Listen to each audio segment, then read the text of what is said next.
Hello everyone, I am Barun from Only English. Today we will read another poem from the book Rainbow of Class 12th Bihar Board. ये जो poem है इसका नाम है ought to autumn. Ought का मतलब भी होता है पोएम। तो ये आज हम ऑटम के बारे में जो पोएम है जिसको कि लिखा है जॉन कीट्स ने, उसके बारे में पढ़ेंगे। जॉन कीट्स का जो जन्म है वो 31 अक्टूबर 1795 को हुआ था और इनका जो डेथ है 23 फरवरी 1821 को हो गया था। ये एक इंग्लिश रोमांटिक पोएट थे। तो इनका जो डेथ है काफ़ी कम उम्र में ही हो गया था।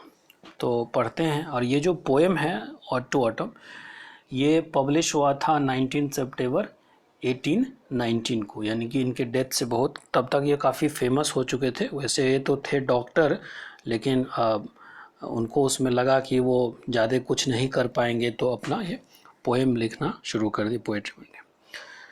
पढ़ते हैं। कहते हैं जॉन कीट्स, जैसे मैंने बताया, one of the greatest English romantic poet, जो मैंने पहले बताया, was born in Moorfields, London. He studied at a Clark School and Enfield, deeply interested in cricket and boxing.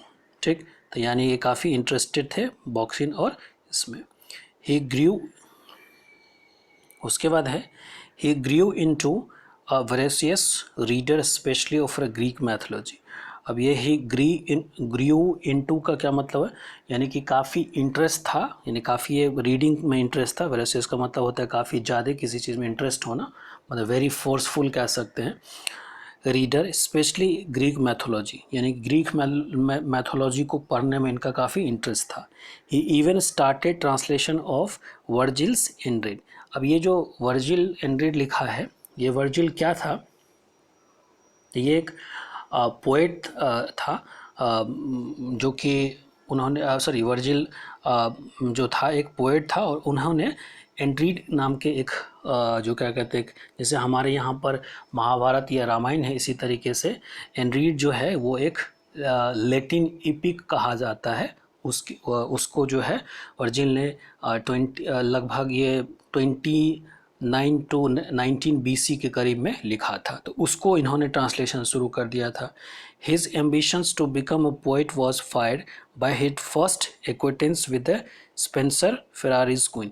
अब यहाँ पर अगेन जो है इनका जो एक्वेंटेंस का मतलब होता है किसी चीज़ से परिचय, तो इनका जो एम्बिशन था कि हम पोएट बने, तो उन्होंने फिर से जो है एक जो स्पेंसर का फेरारी क्वीन एक पोएम था उसको वो जब पढ़ा था तो उससे काफ़ी इंटरेस्ट इनका हुआ था। His poems line in limitations of Spencer, यानी कि इसका जो lines of limitations of Spencer was published in 1814, यानी इन्होंने क्या किया कि इनका जो फर्स्ट पोएम था lines of limitations of Spencer को पब्लिश किया गया था 1814 में। His first volume of poetry in title poem was published in 1817, यानी कि इनका जो फर्स्ट वॉल्यूम था पोएट्री का वो कब पब्लिश हुआ, 1817 में। ये हम इसलिए भी पढ़ते, एक चीज़ बता देते हैं कि मैंने बार बार कहा है कि इनसे आपको क्वेश्चन आता है बिहार बोर्ड में। ठीक, his poem Endymion was well appreciated by the William Wordsworth, यानी कि विलियम वर्ड्सवर्थ जो थे उन्होंने इनके पोएम जो था इंडियामन उसको काफ़ी अप्रिशिएट किया था। इट वॉज पब्लिश्ड इन 1880, ये जो था इंडियामन कब पब्लिश हुआ, 1818 में। हिज ओड, अभी ओड का मतलब काफ़ी ओड से ode to nightingales, ode to autumn, ये काफ़ी से, तो ये ओड इन्होंने काफ़ी ओड करके लिखा है। तो हिज ओड ऑन इंडोलेंसेंस, उसके बाद ऑन एग्रेसियंस ओड, उसके बाद psychic, the nightingales, the melancholy, the ode to autumn, यानी इस तरह के काफ़ी सारे उन्होंने पोएम लिखे। अब ये जो ऑड टू ऑटम है made him a great romantic poet, यानी इस तरह के जो पोएम है उनको काफ़ी रोमांटिक पोएट बनाते हैं of the English literature. So did the Lamia and Hyperion, तो इस तरह के काफ़ी सारे पोएम उन्होंने लिखा। ठीक, चलते हैं नेक्स्ट। ही डाइड ऑफ ट्यूबरोक्लोसिस, यानी इनका जो मौत हो गया वो ट्यूबरोक्लोसिस समझते हैं, टीबी जिसको कहा जाता है, उनसे इसकी मौत हो गई। ठीक, इन 1820 1 at the age 26, but within a short span of life he was able to achieve the greatness. यानी 26 साल में ही ये काफ़ी बड़े फेमस हो गए. his poem and his poem and letters have depth beneath the beauty. यानी कि इनके पोएम और जो लेटर इन्होंने लिखा इसमें काफ़ी ब्यूटी छुपा हुआ था. ठीक, beauty and the reflect the awareness of the pain and suffering of the life. और बताता है कि लोगों के लाइफ में जो सफरिंग है इन सब चीज़ों के बारे में बताता है. To him a things of beauty joy for ever and beauty is truth. यानी ये जो आप 12th क्लास में भी जो बिहार बोर्ड का हम बता रहे हैं, जो CBSE का है, उसमें एक पोएम है things of beauty joy for, यानी काफ़ी फेमस है ये पोएम. तो यानी इनके बारे में, या फिर ये जो ब्यूटी ऑफ ट्रूथ, उसके बाद ट्रूथ ब्यूटी, ये सब जो पोएम था, या उसके बाद फिर जो था in poem ode to autumn, ये सब जो पोएम इन्होंने लिखा है इन ऑड टू ऑटम.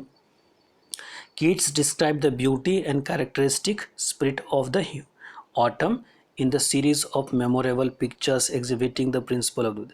तो यानी इस तरह के जो पोएम थे काफ़ी उसमें बताया है, लेकिन ये जो पोएम आज हम पढ़ने वाले हैं द ऑड टू ऑटम में उन्होंने जो ब्यूटी का डिस्क्रिप्शन होता है उसको कैसे दिया है, तो यही बताया है कि beauty and characteristic spirit of the autumn. यानी कि जनरली लोग स्प्रिंग के बारे में चर्चा करते हैं, ऑटम तो पतझड़ का मौसम होता है, लेकिन इन्होंने जॉन कीट्स ने पतझड़ के मौसम को भी कितनी अच्छी तरीके से डिस्क्राइब किया. और चूंकि ये रोमांटिक पोइट है तो कहीं ना कहीं इसको एज इस तरह से रोमांस से ज़रूर रिलेट किया है. तो थर्ड जो स्टेंजा हम लोग पढ़ेंगे इस पोएम में वो कहीं ना कहीं आपको उसी तरीके से. सो spring of the autumn in the series of memorable pictures exhibiting the principle of beauty in the nature. यानी कि बताता है, एग्जिबिट का मतलब दिखाना, कि बताता है कि कैसे जो नेचर का ब्यूटी है वो होता है. तो यही जो है इस पोएम में इन्होंने बता. चलते हैं अब पोएम की तरफ.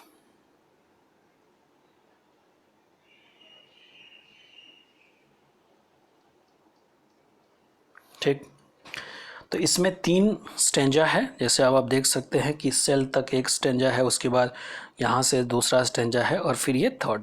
तो पहले स्टेंजा की तरफ हम लोग पढ़ते हैं, चलते हैं. पहले स्टेंजा में कहते हैं the season of mist and the mellow fruitfulness. ठीक, season of mist and mellow fruitfulness, close bosom friends of the maturing सन.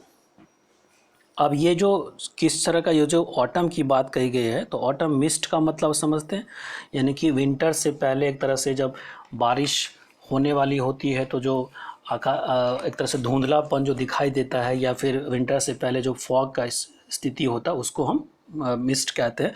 तो ये जो सीज़न है वो क्या, ये जो ऑटम की बात की गई है, तो ऑटम में क्या है कि mist, season off mist and the mellow fruitfulness. यानी कि ये जो सीज़न ऑफ मिस्ट, ये जो मिस्ट एंड मेलो का क्या मतलब होता है, कोई चीज़ जो काफ़ी पका हुआ, और फ्रूटफुल्स का मतलब काफ़ी ज़्यादा मात्रा में. यानी ये सीज़न जो है वो मिस्ट है और मेलो फ्रूटफुलनेस है, उसमें काफ़ी जो है आप एक तरह से कह सकते हैं जो फल का पकना, एक तरह से हम इस तरह से कह सकते हैं. तो दोनों मिलकर दोनों जो है ये है. यानी ऑटम के बारे में बताया गया कि ऑटम इस तरह का है. Close bosom friend of the maturing sun, यानी ये दोस्त अब जो है ये क्लोज बॉसम फ्रेंड. अब बॉसम का क्या मतलब होता है, क्लोज बॉसम का मतलब घनिष्ठ मित्र जो आप कहते हैं. तो यानी जो ये किसका दोस्त है, मैच्योरिंग सन का. अब यहाँ पर मैच्योरिंग की बात क्यों की गई है, यानी कि सन क्या मैच्योर, तो मैच्योरिंग का मतलब यहाँ पर ये हुआ कि आप समझते हैं कि जो ऑटम होता है, ऑटम के बाद आप एक तरह से विंटर आने वाला होता है. तो यहाँ पर मैच्योर की बात की गई है कि जो सन है वो अपने एक सीमा पर. अब यहाँ पर अगर हम मान कि सन मैच्योर हो गया, तो मैच्योर का मतलब कि अपने पूरे अवस्था में. तो सन का तो कब शुरुआत हुआ था और कब अंत होना है किसी को पता नहीं. तो यहाँ पर वो मैच्योर का सेंस नहीं है, यानी कि ये मैच्योर का सेंस की एक जो आपका ये ऑटम है और ये जो आपका ये सन है वो एक मैच्योरिंग फ्रेंड है. दोनों एक क्लोज फ्रेंड है किसका, मैच्योरिंग सन का. तो मैच्योर का मतलब कि एक अवस्था, जैसे कि अब समर ख़त्म ऑटम ख़त्म होने के बाद आपको विंटर आने वाला होता है तो उस समय आपको सब कुछ काफ़ी जो है दिखता नहीं, धुंधला सा हो जाता है, एक तरह से सन आपको दिखाई नहीं देता, इस सेंस में इसको यूज़ किया गया है। तो अगर आप दोनों लाइन को हम एक साथ पढ़ते हैं तो कहता है कि season of mist and mellow fruitfulness. तो मेलो का मतलब क्या होता है, soft and sweet in the taste, यानी कि पका हुआ फल के बारे में कहता है। एबुडेंस का फ्रूटफुलनेस का मतलब एबुडेंस, यानी ये जो सीज़न है, वो जो सीज़न है क्या है, मिस्ट का है, यानी कि फॉगी टाइप से है, और वो फ्रूटफुल यानी कि फलों से भरा हुआ पका हुआ है। और वो क्या है, ये ऑटम क्लोज बॉसम फ्रेंड, यानी कि ये क्लोज बॉसम फ्रेंड है किसका, मेच्योरिंग सन का। ठीक, conspiring with him how to load and bless with the fruit and vine that round the hatches cave runs.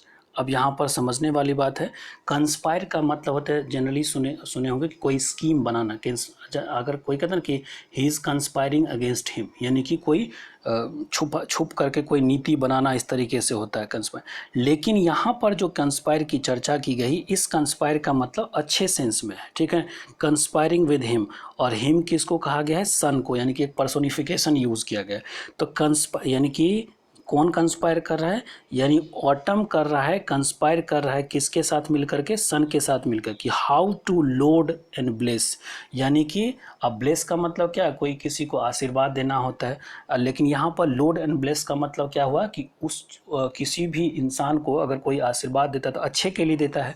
तो how to load with the fruit, यानी कि उसमें फ्रूट भर दिया जाए, किस में, वाइन में। वाइन आप समझते हैं, जो एक बेल टाइप से होता है, जो कि एक तरह से जिसमें कि आपको मान लीजिए कोई भी जो प्लांट होता है वो बेल टाइप से होता है, जो कि एक नीचे से और अपने नहीं किसी न किसी के सहारे ऊपर चढ़ता है, उसको हम बेल कहते हैं। That round the hatches cave run, और ये केव रन्स क्या होता है, जैसे कि घर बना होता है तो एक तरह छज्जा कह सकते हैं, तो जो कि छज्जे के राउंड से होते हुए जाता है। यानी क्या कह रहा है कि सन और जो आपका ऑटम है वो मिल करके क्या कर रहा है, स्कीम बना रहा है, कंस्पायर कर रहा है कि ये जो बेल है इसमें क्या कर दे, पूरा जो है फ्रूट भर दिया जाए, जो कि एक छज्जे से होकर के ये जा रहा है।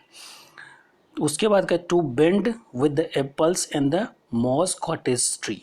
और फिर यहाँ पर मॉज का क्या मतलब होता है, मॉज का मतलब होता है छोटा सा ग्रीन कलर का, एक तरह से हम काई कह सकते हैं। तो ये जो कॉटेज का मतलब छोटा छोटा सा ट्री होता है, तो कहते हैं कि to bend with the apples the moss cottage tree, यानी जो ट्री जो है जिसपे कि मॉज लगा हुआ है उसको झुका दिया जाएगा, किससे, एप्पल से, यानी कि एप्पल से उसको झुका दिया जाएगा। यानी एप्पल्स के ट्री को, मान लीजिए एप्पल्स का ट्री एप्पल में ही होगा, लेकिन उस पर काई लगा हुआ है, छोटा छोटा एप्पल का ट्री है उस पर काई लगा हुआ है, जिसको झुका दिया जाएगा, किस, ठीक। And fill all fruits with the ripeness to the core, और यानी अब यहाँ पर एप्पल की बात की गई है तो उसी फ्रूट्स की बात, उसी फ्रूट की चर्चा भी की गई है कि उसको क्या करें, will fill all fruits with the ripeness to the core, यानी कि जितने सारे फ्रूट्स हैं उसको अंदर तक पका दिया। राइपनेस का मतलब होता है पकना, कोर का मतलब होता है, आपने पढ़ा होगा कि कोर मेंटल क्रस्ट होता है, तो सबसे जो निचला वाला पार्ट होता है ना, कि अंदर तक जहाँ तक उसका सीड होता है वहाँ तक उसको पका दिया जाएगा। तो यानी ये जो कंस्पायरिंग किया जा रहा है ऑटम और सन मिल करके, वो अच्छों के लिए, ठीक। टू स्वेल द ग्राउंड, ये जो गाउड होता है इसका मतलब पंपकिन होता है, तो यानी कि जो गाउड है उसको फुला दिया जाएगा। And plum the hazel shell with a sweet kernel. अब यानी प्लम का मतलब ये है, और प्लम का मतलब ये होता है मोटा सा या फुला देना, इस तरह से प्लम एक तरह से फ्लैशी और फ्लैट कहते हैं। और हेज़ल क्या होता है, स्मॉल ट्री होता है, ठीक। और कैनाइल का मतलब नट्स होता है। तो यानी क्या कहते हैं, swell the gourd and plum the Hazel shells with a sweet candle, यानी कि उसके जो हेज़ल सेल्स है, यानी कि इसके जो बीज वगैरह उसको भी अंदर तक जो है मोटा कर दिया जाए। टू सेट द बडिंग मोर, और फिर और भी उसको, बडिंग का मतलब बिगनिंग टू डेवलप होता है, यानी कि मेच्योर, फिर तो उसको भी थोड़ा और अच्छा कर दिया जाए। एंड स्टिल मोर, यानी कि और भी ज़्यादा, ठीक। ये सब यानी कि और, यानी कहते हैं ना कि फल को थोड़ा और पका दिया जाए, ये कर दिया जाए, उसमें और डेवलप करते, ये सब still more. Later flower to bees, और फिर क्या होगा, इसके बाद जो फ्लावर्स होगा वो उसको बीज के लिए। तो एक तरह से देखिए, पहले फ्लावर होता है, फिर ट्री की बात, पहले फ्लावर होता है, फिर जा कर के फ्रूट्स होता है, लेकिन यहाँ कह रहा है कि लेटर फ्लावर्स फॉर अ बीज, यानी कि ये इसी सीज़न की नहीं, अगले सीज़न तक की बात करें कि उसके बाद जो फ्लावर होगा वो किसके लिए होगा, बीज के लिए। यानी कि इस तरह से कंस्पायर किया जाए कि जो वगैरह फ्रूट्स वगैरह ऊपर जो चर्चा की गई है कि फ्रूट्स वगैरह होगा उसको पका दिया जाए, उसको मोटा कर दिया जाए। जैसे फल कहते हैं ना, इस बार फल अच्छा नहीं हुआ तो फूल को थोड़ा सा और भी अच्छा कर दिया जाए। उसके बाद कह रहे हैं कि लेटर फ्लावर फॉर, यानी कि फ्लावर इस तरह से डेवलप किया जाए ताकि बीज जो होगा वो उसको उससे आनंद ले सके। यानी फ्लावर में तो जो बीज होता है मधुमक्खी वही उससे जो रस निकालता है। तो letter flower for a bees until they think warm day will never cease, यानी सीज का मतलब होता है रुकना। जब तक कौन, बीज ये नहीं समझता कि वार्म डे जो है ख़त्म नहीं होगा। फॉर अ समर हैज़, फिर summer has over brimming their clammy cells. अब यहाँ पर फॉर समर हैज़ है ओवर ब्रीम का क्या मतलब होता है, जब कोई चीज़ भर जाता है उससे। और देयर क्लैमी सेल्स, सेल्स का मतलब यहाँ पर हो गया जो हाइव्स होता है उसका, और क्लैमी का मतलब स्टिकी। यानी कि जब उसके सेल से, यानी कि यहाँ जो बीज है वो रस निकालते रहेगा फ्लावर से और अपने जो हाइव्स में है उसको, उसमें जो हम कह सकते हैं एक तरह से वो बनाता है। तो until they think the warm day will never cease for a summers over brimming their clammy cells, जब तक वो ये नहीं सोचता है कि वो काफ़ी ज़्यादा छलक ना जाए। तो इस तरीके से यहाँ पर इसको यूज़ किया गया है। अब ये ऊपर में बताया गया कि कैसे वो लोग कंस्पायर करके फ्रूट्स को अच्छा किया जाए, या फिर फ्लावर के लिए फ्लावर जो है बीज के लिए रखा जाए। और फिर जो है until they think warm day will never cease, जब तक वो नहीं सोचता है, यानी कि वो बीज जो है उस फ्लावर से आनंद लेते रहेगा जब तक उसके मन में ये नहीं आता है कि जो फ्लावर जो समर डेज है कभी ख़त्म नहीं होगा। और फिर क्या होगा, जो समर है उसमें जो अपना सेल्स वगैरह होगा, मधुमक्खी जो होता है जो अपना सेल बनाएगा उसमें से जो है आपका एक तरह से हम कह सकते हैं कि हनी जो है निकलते रहेगा, ओवर ब्रीमिंग होते रहेगा, तो उसकी बात की गई। फिर नेक्स्ट, अब यहाँ पर इस लाइन से पता चलता है कि रोमांटिक पोएट है जॉन कीट्स, तो यहाँ पर कहीं ना कहीं वुमेन की चर्चा की गई है। जैसे देखते हैं कि हु हैज़ नॉट सीन, अब यहाँ पर हु हैज़, यहाँ पर हैथ का मतलब हैज़ होता है, ये चूंकि आर्किक वर्ड है तो आपने पहले वाले पोएम में भी देखा था। Who has not scene, thee का मतलब you, often amidst thy store, यानी कि योर स्टोर। अब यहाँ पर स्टोर का क्या मतलब हो गया, खलियान हो गया, यानी कि जहाँ पर फूड ग्रेन तैयार होता है। तो यहाँ पर कह रहा है कि who has not seen you often amidst thy store, यानी कि कौन तुमको नहीं देखता है जब तुम खलिहान के बीच में बैठी होती हो। समटाइम्स हुएवर सीक्स अब्रॉड, अब देखो अब्रॉड का मतलब बाहर होता है, लेकिन यहाँ पर क्या होगा कि बाहर जाने से। Sometimes whoever seeks abroad may find, जब कोई बाहर जाता है तो तुमको देखता है, may find you sitting careless on the granary floor, यानी कि जो ग्रेनरी का मतलब जहाँ पर फसल रखा जाता है यानी खलिहान में, वहाँ पर तुम केयरलेस तरीके से बैठी होती हो, इस तरीके से। थाई हेयर, यानी कि वुमेन के जगह thy hair soft lifted by the winnowing winds. और विनोव का क्या मतलब होता है, जब हवा चलता है जब शैफ को जो है हटा लिया जाता है ना, कि ब्लो द शैफ, जैसे वाटर लेयर जो होता है छिलका जिसको कहते हैं, उसको जो सीट से हटा देते हैं उसको ही, और हवा जो होता है उसको हम विनोव कहा जाता है। तो यानी थाई, यानी कि यहाँ थाई का मतलब your hair soft lifted by the winnowing winds, यानी कि तुम जो केयरलेस तरीके से बैठी होती हो तो तुम्हारा जो क्या कहता है हवा जो चलता है वो क्या कहता है तुम्हारे हेयर को उठा ले जाता है। और a half ripped furrow sound asleep. अब देखिए फरो का मतलब क्या होता है, जब खेत में हल चलता है तो जो लाइनें लाइनें ऐसे करके बनी होती है उसको फरो कहा जाता है।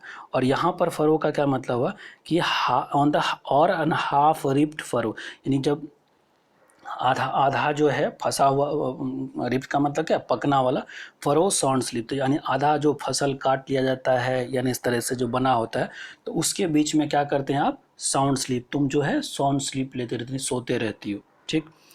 Douse with the fume of the poppies, और तुमको झपकी भी आती रहती है, किससे, with the fume of the poppies. Poppies एक प्लांट होता है छोटा सा, plant with the large usually red colour का होता है, तो उसकी जो स्मेल होती है उससे तुम जो है डाउज करती रहते हो, इस तरीके से।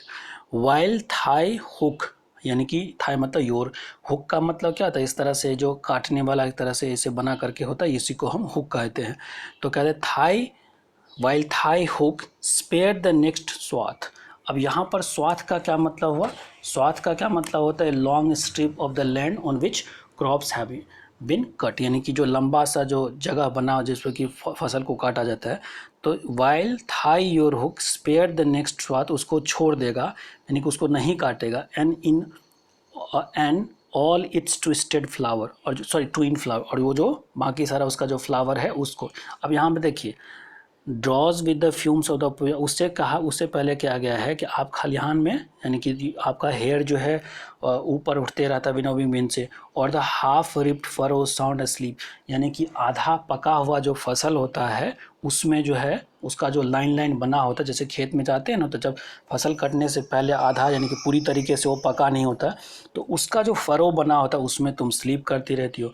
तुमको क्या है कि जो पपीज़ है, सॉरी पॉपीज़ है, इसके जो फ्यूम है उससे तुमको साउंड आते रहते हैं, और तुम्हारा जो क्या है हुक है वो क्या करके स्पेयर करेगा नेक्स्ट स्वाथ, यानी कि आगे जो फसल है जो आप आधा फसल पकानी है उसको छोड़ देगा। एंड इट्स ट्वाइंड फ्लावर, उसके फ्लावर को। एंड समटाइम्स लाइक ए ग्लीनर, और समटाइम्स लाइक ए ग्लीनर थो डू बेस्ट। और समटाइम्स लाइक ए ग्लीनर का मतलब क्या होता है? ग्लीनर का मतलब होता है कि जो कोई पिक करने, वन हु कलेक्ट्स और गैदर। तो समटाइम्स लाइक ए ग्लीनर यानी कि कभी कभी तुम ग्लीनर के तरह यू दोस्त कीप। अब दोस्त जो होता है पुराना जो आर्किक वर्ड होता है उसका मतलब होता है डू। तो यानी कि sometimes you do keep study your laden head, यानी स्टडी का मतलब फॉर्म यानी कि जो जो हिलता नहीं, अथाई का मतलब योर। देखिए समटाइम्स लाइक ए ग्लीनर यानी कभी कभी आप ग्लीनर की तरह, एक तरह से अगर हम उसको राइमिंग स्कीम यूज़ करेंगे तो इसको हम सिमली कहते हैं। तो समटाइम्स लाइक ए ग्लीनर यानी पिक करने वाले की तरह तुम क्या करते हो? You keep study your laden, यानी कि क्या करते हो तुम जो है स्टडी रखते हो थाई लेडन। लेडन का मतलब क्या होता है? भरा हुआ। हेड अक्रॉस द ब्रुक, और ब्रुक का मतलब छोटा सा रिवर होता है, लेकिन यहाँ पर हम नाला कह सकते हैं, या खेत में जो पानी दिया जाता है तो कहीं कहीं जो जमा हो जाता है उसको। तो क्या करते हैं? Study thy your laden head across the brook और बाय द साइडर प्रेस। और ये साइडर प्रेस का मतलब होता है कोई जो मशीन्स होता है जो एप्पल से जूस निकालने वाला होता है, उस तरीके से विद ए पेशेंट लुक। तो क्या करती हो तुम? कभी कभी जो है अपने हेड को स्ट्रेट रखती हो उस ब्रुक से क्रॉस करते हुए। उसके बाद क्या करती हो कि जो साइडर प्रेस चलते रहता है जो फसल को हमेशा, साइडर प्रेस का मतलब सिर्फ वही एप्पल को जूस से जूस निकालने वाला नहीं होता, और भी एक मशीन्स होता है, उसको जो है तुम देखती रहती हो patient look. Thou watches last oozing hours by hour. तो यहाँ पर एक तरह से एप्पल जूस ही हुआ, क्योंकि ऊजिंग का मतलब होता है कोई लिक्विड जब निकलते रहता है ड्रॉप में तो उसको कहते हैं ऊजिंग। तो क्या कहता है? Study by the laden brook और by the cider press with the patience look, यानी कि तुम उसको ध्यान से देखती रहती हो। You watches the oozing hours by oozing, यानी कि वो जो ड्रॉप निकलते रहता है उसको तुम घूरती रहती हो, घंटों दर घंटे उसको देखती रहती हो। तो अब यही जो है इस यहाँ जो मैंने कहा कि पहले लाइन में बताने की कोशिश किया कि कैसे सन और जो आपका विंटर, सन और जो ऑटम है दोनों मिल करके कंस्पायर करता है कि जो उसका फसल है या जो बेले हैं उसको किस तरीके से फल वगैरह से भर दिया जाए। दूसरे लाइन में जो है एक वुमेन की चर्चा की गई है। और तीसरा जो है इसमें समर को अपनी क्वालिटी बताने की कोशिश किया गया कि where are the song of spring, यानी एक तरह से चर्चा किया गया कहाँ है जो स्प्रिंग का जो सॉन्ग है उसका। हे वेयर आर दे, कहाँ है वो, यानी किस तरह से कहाँ है spring. Think not of them, उसके बारे में मत सोचो, किसके बारे में? समर के बारे में। थो हैज़ थाई म्यूजिक टू, यानी थो का मतलब you has your music too, यानी कि समर को ऑटम को कह रहा है कि तुम्हारा भी अपना म्यूजिक है। इसलिए कहते हैं कि हर चीज़ का अपना एक कैरेक्टर होता है, हर चीज़ में अपनी क्वालिटी होता है। तो ऑटम में भी ऑटम को बता रहा है कि तुम्हारे अंदर भी क्वालिटी है, तुम उसके बारे में क्यों सोचते हो। While the bar clouds blooms often of oft dying days, ये ऑफ डाइंग डे का मतलब होता है संध्या का जो समय होता है इस तरह से। वाइल बार क्लाउड्स ब्लूम्स, और यहाँ बार का मतलब बीच में, यानी जो क्लाउड्स होता है जो ब्लूम करेगा खिलेगा सॉफ्ट डाइंग डेज यानी कि इवनिंग का जो समय है। And touch the stubble plain, stubble plain का मतलब क्या होता है, जब फसल कट जाता है तो उसके छोटे छोटे जो ऐसे करके एक तरह से ये बना होता है, मतलब कि पूरी तरीके से नहीं कट कर छोटा जो पार्ट लगा होता है उसी को हम कहते हैं स्टबल। यानी एक तरह से हम कह सकते हैं the short stem left after left a crop such as a wheat has been cut, इन कटने के बाद तो क्या करेगा वो टच, वो जो सन है जो कि ब्लूम करेगा, जो कि संध्या का समय का बात बता रहे उस तरीके से, टच द स्टबल प्लेन उसको करेंगे विद रोजी ह्यू। रोजी का मतलब क्या होता है, एक तरह से पेल रेड कलर का, यानी वो जो कलर होगा वो इस तरीके का हो जाएगा। तो ये तब बता रहा है। फिर कह रहा है देन अ वेलफुल क्वायर, क्वायर का मतलब होता है झूठ, क्वायर का क्या मतलब group of people who Singh together. तो यहाँ पर क्वायर कौन है, नेट्स है। तो यहाँ पर देन द वेलफुल, वेलफुल का मतलब क्या होता है, वेलफुल का मतलब होता है, वेल का मतलब होता है क्राई करना, रोने के सेंस में।